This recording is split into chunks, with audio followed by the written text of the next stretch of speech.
Greetings, folks. The one true Ben here, again via YouTube. Started thinking I've started doing this a little bit more often, simply because it's a good way to kind of get things out without having to type so much. And God knows people in Facebook know how wordy I tend to get. So this way I can convey more with tone than I can with text. So, kind of revisiting the whole concept behind the cockygate thing, one of the things that came up was there's no such thing as bad publicity. Felina Hopkins' name is now a household name, kind of up there with smallpox and anthrax. I mean, it is not a name that you say like you want to get to know her. It's not something that people tend to say in a favorable light. So, looking at that, I was kind of unpacking some of that, and I just got thinking about the whole no publicity is bad. It is. It really is, because in the end, it turns things really sour for these folks who have, had their moment, their 15 minutes of bad fame. For instance, we've got the whole, Felina Hopkins thing. But going before that, there have been a few situations, and I'll only highlight a couple, in recent times that are examples of this. Back in August, also an actress, weird enough, but actress and author by the name of Lani Sarum, ended up on the New York Times bestseller list and promptly got kicked off because there was evidence that she had done some things that were technically not illegal, but still pretty deceptive.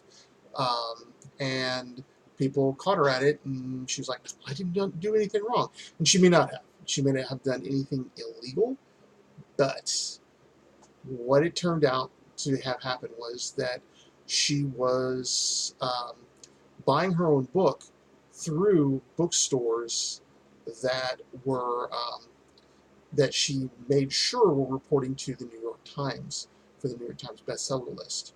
Now, again, not illegal, ethically gray, I guess is a good word for it. Some people argue that she did nothing unethical, but I would say there was some ethics concerned in that, because her approach was that every sale should count. Okay, I get that, but if all you're doing is buying your books through the New York Times reporting bookstores, and you're the one buying them, not, random fans, ordering books through that and so on, then you're not selling, truly selling. You're basically gaming a semi-broke system. And what have we heard from Lani Sarum since then? She's been a guest at one book convention, and several people decided to leave. She's done some other things, she's gotten herself on at Comic-Con, and, based on who she knows and who she's working with. But we haven't seen another book out of her. We haven't seen the movie that she was talking about. We've really seen nothing, and she's trying really hard to get that 15 minutes of fame back, and doesn't seem to be working so well. Then another one we have here, of course, as like any author, I take notes. We've got Laura Harner, who plagiarized a book by Becky McGraw, and evidently was doing quite well with it until it got back. And what Harner did, Becky McGraw's book was a standard male-female romance, and evidently was doing pretty good.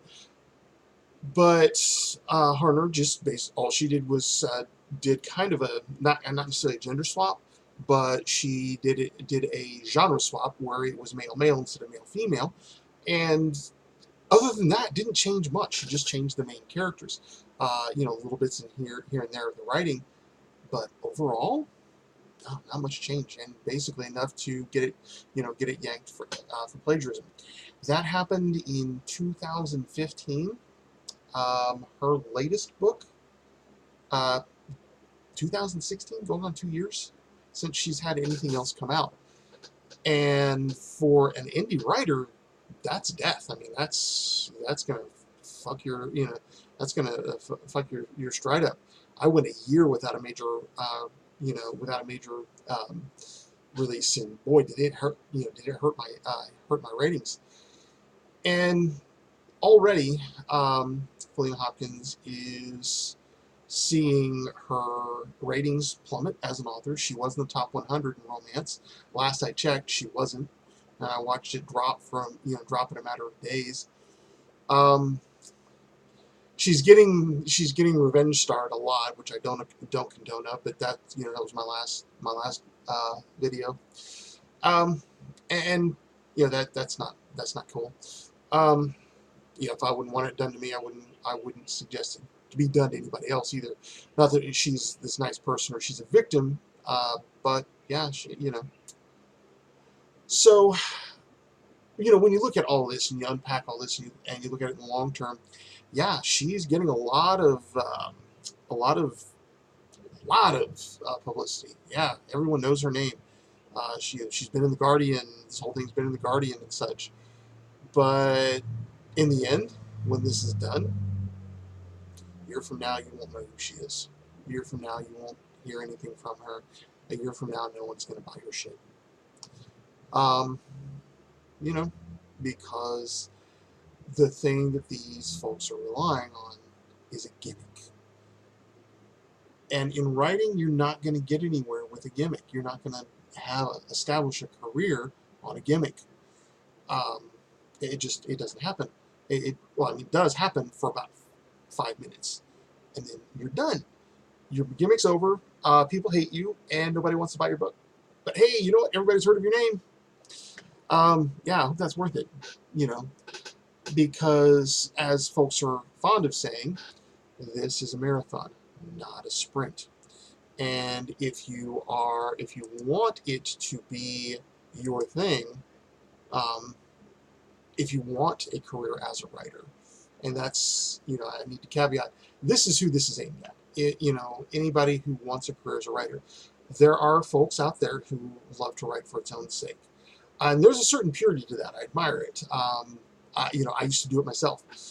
And I just got to a certain point where, yeah, I mean, there are things that I do that I will write just for fun, but I want to write for a living. I love what I do enough that I want to do that for, and nothing else. So that's kind of where this is aimed, is as that demographic of writers, but also in fans, Um, so this is really a marathon. If you're going to get anywhere, if you're going to stay in the business, if you're going to write for a living for any period of time at all, you have got to do it. You can't rely on gimmicks. You can't rely on 15 minutes of fame. Um, you know, you have to rely on the same thing that we've relied on for years and years and years. Skill, hard work, contacts, and a little luck. So those four things, are some of the basic building blocks. There's more. I can't cover them all. I'd be in a video that you're going to want to sit down and watch. Because again, I'm still working on making my impact and getting to the point where I can do this for a living, getting to the point where I even have a shot at being in bookstores. But yeah, I mean, you don't just, by and large, you don't just skyrocket to fame. There are a few people who do that. Yeah. Um, Terry Brooks, he hasn't had a book that he's put out since day one that hasn't been on the bestseller list. He is a bigger unicorn than most. Only 2% of writers who really try to get agents ever get them. And of those 2%, maybe 2% go on to do more. Um, Now, in a way, some folks have referred to me as a unicorn after fashion as well, um, because of this, the reasonable success. I'm not like, New York Times best-selling. I'm not Hugh Howey. I'm not, J.K. Rowling. Any of that. I make enough, on my books that yeah, I could live off of them, and I did for a while, um, and working towards that again. But I'm not there yet. Um, and I'll tell you, the way that I've had the limited success I've had has been doing things what I guess folks would call the hard way. I sat down, I wrote the books, I wrote the best books I could, which when you put me next to folks like, some of the big names, but also other authors I know like Marguerite Reed, who's just um, a fantastically talented science fiction writer and just a warrior. um, you know, Tons of respect for her. She's a better writer than I am in science fiction. I just, there's no two ways about that. I'm trying to get there, but you know, I write what I like, and it's not as thought provoking. It's not as uh, deep and well insight and good sci-fi as hers is. Mine's mostly urban fantasy. Um, you got J.M. Ginn, who writes faster than I do, who is, you know, has this wonderfully twisted world of almost Cthulhuid, you know, uh, Cthulhuid villains, and it's all tied together. And it's beautiful when you look at it as a tapestry, and you look at any one piece of it. It's just lyrical writing. You've got Ronnie Verdi, or R.R. Verdi, who is fantastically talented urban fantasy writer. Jim Butcher looks at him like his protege. To hear it. These fantastic writers. And my success, into my defense, I write some pretty good stuff. I think, I've been told I write good stuff, so I'm going to go with that. I'm going to read that press. I'm going to believe it. But I haven't done things like buy my way onto the New York Times bestseller list, or basically I've tried not to be a badly behaving author, because I'm working on paying my dues, so that eventually it's going to come to a point where I can go, hey, you know what? I want to just write this labor of love that's been in my head for years and years. And people, I will have a strong enough following, people go, yes, we want to see what's in your head. Which means I've got to put out good stuff. And I've got to put out a lot of it. And in the end, yeah, I mean, I may never have more than 10, 20,000 really good fans. I mean, that would be a step up from where I am right now. I think I have, I would say that in any given time, I may have 5,000 people who bought my book, which, not bad. That's not all that bad. Um, and, but it was enough to get me an agent. When you tell an agent, hey, I made X number of dollars last year in urban fantasy, they want a piece of that. They want someone who can basically work within the market. Um, who realizes that, hey, I'm just a guy. I'm just a writer. What do I need to do to succeed?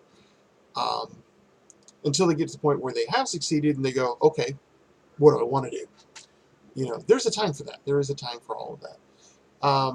So yeah, I'm still in that phase of, what do I want to do? How do I get to what do I want to do? What do I need to write? What's the market looking for that I write? Um, you know, it's just like that. For me, I'm not on a level with Terry Brooks in that, I'm not writing bestsellers from day one. Maybe eventually they'll be bestsellers. I don't know. They've taken where they are, but um, there's guys out there like Shane Silvers. God, that man makes me look like a piker. He does, he's got a lot of good stuff out there, and he's well known. And he's not far from here either. So, naturally I'm going to be going, hey Shane, I'm going to go knock on your door. Um, but yeah, it's not something. These kind of gimmicks don't get you where you want to be. Um, they'll get you where you want to be, but they won't keep you there. And because you can kick the door in, but you're going to get kicked out for trespassing. Um, and Lanny was talking about, Lanny Serum made the whole thing of, oh, it's because I didn't play by the rules that they don't like me. No, Lanny, you wrote a shitty book. Uh, believe me, people have read it and they don't. You wrote a self-insert, an author self-insert, Mary Sue, who everybody tells she's pretty, but but she doesn't see it. Yeah, I was like, no, you wrote a Mary Sue. You wrote a being generous, mediocre book. Um, and then you tried to trade it off like a bestseller. You tried to basically hand us shit on a silver plated platter. Um, Felina, you know, you started cannibalizing other authors, trying to claim this word was your own. It's not. And both of you made your brand toxic. And the thing is that like Laura Harner, of all the reactions, one of the ones I saw that was that would make me go, okay, maybe there's some redemption here. She's like, yeah, I made a mistake. I own it. I did it. That was me. I shouldn't have done that. A little late, but you know what? I'm more inclined to give that kind of author a second chance. As a reader. So yeah, This is me encouraging you. Hey, if you take me at all seriously, take your time. Approach this as a business that you're probably going to lose money on the first couple of years because you are. I got lucky that I had a couple of good producing books that people like, and I rolled with that. That's fine. Um, I got a little lazy, took a year off because of family stuff, and I'm kind of rebuilding. I have a plan, and none of it includes publicity grabs, and none of it includes gimmicks because they work for about 5 seconds, and then you're done. You're done, and you're that person we talked about. Do you remember them? And it just it doesn't end up being worth the publicity that you get. It's all very short term, and you can't build a career on a publicity stunt. You just even a bunch of publicity stunts. Eventually, people are gonna get tired of that shit. So, um, you know, if you want to write for a living, if you want to write for a living, if you want it to be your thing forever, um, then yeah, um, I'll tell you, in order it as my very very good friend, my longtime friend, Angela Gulick, who did my covers, once told me, it took you 10 years to become an overnight success, and that's kind of how it goes. You work hard for a long time, and then suddenly, there you are. People are recognizing. People are saying, "Oh, I know that guy," or you need to read this book. And I want to give out, a shout out to some of my other authors that I know that are my good friends. Carly Fast or KL Fast. You know, she's plugging away. She's busting her ass. I got a lot of got a lot of admiration for that. Um, and Sam Ricard busting his ass, learning the business, learning to make the business work. Um, I'm learning from him every day. Um, who am I thinking of? J.M. Gian. There's a man that is, he's the Energizer Bunny of work, of work ethic. I've got a lot of people around me that are constantly showing me things that I could be doing better and that I try to get to do better. But, in the end, it also comes down to your fans. You've got to love your fans. If you have fans, you have your super fans, you got to love them. Um, I mean, I want to throw another shout out to one of my super fans, Jill Canfield, um, who recently started reading my work and, puts up the occasional link to my stuff. And I'm just like, I love this. And she makes me feel like a superstar, really does.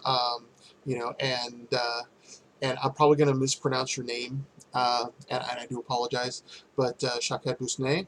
Um, and if you ever want to show me how to say that, Shaked, uh, you know, feel free. I will come. I will eat crow, and I will say it right a dozen times for you. But she was one of my first fans.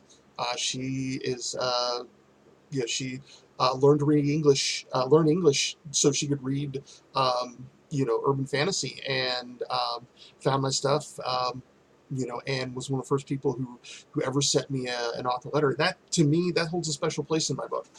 Um, that's you never forget those fans who were with you from the beginning. Um, and Leo Walcott, one of my first true believers. You know, these are people that I'm thankful for. And, you know, then, you also get your other, big fans that, not fans, but your other big supporters that, take you to the next level. Sean Chesser is one of them. Sean Chesser writes the Surviving the Zombie Apocalypse series. Great guy. Helped me out, gave me tips, and I'm glad I listened to him when I first wrote my Zombie Survivor series. And he's the primary reason that the Zombie Survivor series first went anywhere, because it was a blog post of his that corresponded with, or post on his wall that corresponded with my first takeoff in, on Amazon. When I put Zombie Survivor Exodus out, he said, "Oh, hey, this guy Ben, he wrote a book. I hear it's pretty good. Take a look." And suddenly I was in the top 100. And that really set a lot of the precedent for the rest of my career, because he helped me build just this tremendous, this fan base of tremendous fans. You won't find better, stronger fans in the zombie, than the zombie fandom. Um, and there'll be other folks that I'm gonna, shout out to from time to time. But this is how you do that. I mean, this to me is how you do it, and I like being able to say this is how I've done it, because I can look back at it and I don't have to defend it. I don't have to tell people, "Oh no, I did this." This is why I did this. I don't have to do that. I get to say thank you to a lot of really great people, as opposed to decrying being bullied. Um, and it's because of people like that I got to meet other great people like Dr. Lawrence Schoen, the guy who wrote Barsk and The Elephant's Graveyard, because it was because of Lawrence and a conversation he was having that I got to meet my awesome agent Tradaine Northern, and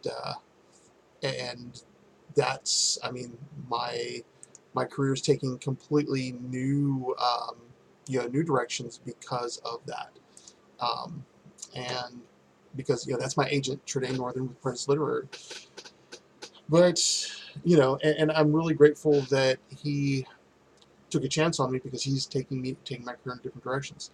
And I think that's the thing is when you are going at making a career, if you have to look at something and say,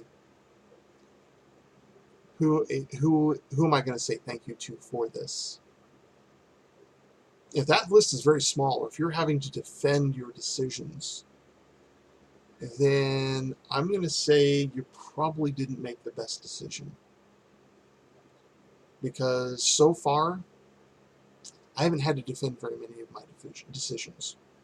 Um, some of them I've had to look at and go, yeah, that was not the best decision. But you know what? It's what it is. I'm not having to say this is why I made this decision. I can look at it and say, that wasn't the best move. You know, um, and I prefer a career where I'm sitting here saying thank you to a lot of people, and and being able to say, yeah, I you know, I just have a lot to be grateful for, and I'm not super famous. But I take something that Amanda Palmer said in her TED talk about the art of asking. Artists aren't really.